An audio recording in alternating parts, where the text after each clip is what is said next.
Welcome to part 4 of how to draw a portrait. Here I'll finish off my hair and facial hair and just check if any tones need redarkening. So if you have light colored hair, what I look for are the darker tones first.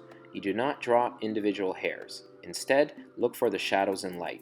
For my facial hair, I use kind of like a scumble technique to create the illusion of texture. A scumble is kind of like a controlled shake. You should again take note that whenever I draw a certain section, I place my photo nearby to constantly refer to it. This way, I can easily see the tones I need to darken.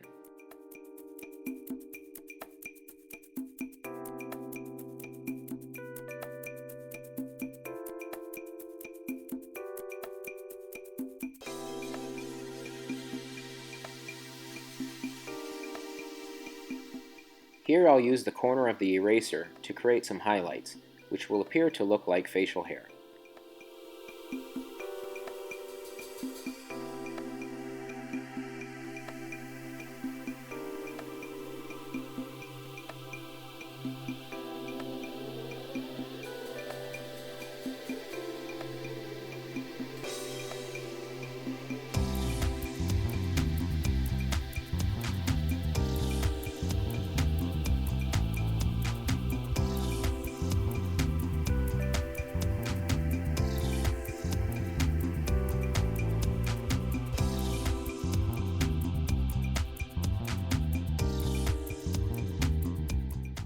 When you get into your hair, again, it's important to look for the darks and the highlights.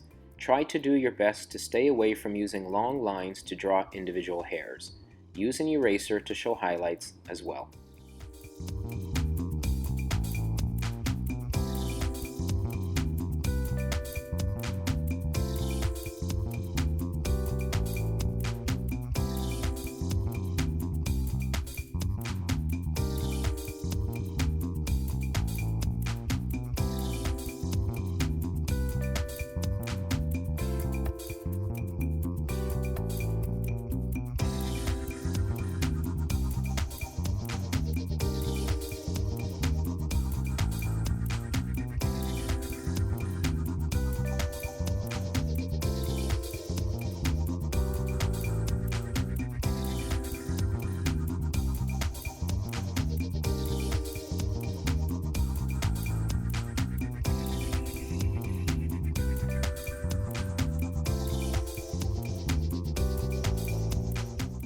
As I use the eraser to create highlights, you will notice I then go over it again in pencil to smoothen it out and to create a more gentle gradation.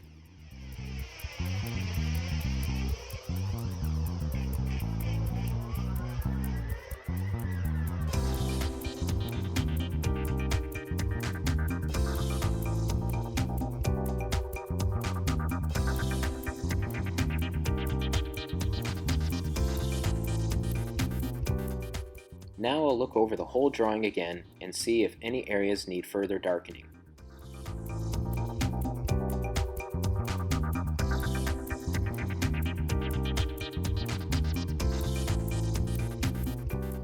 Here I'm just cleaning up the background again with the eraser.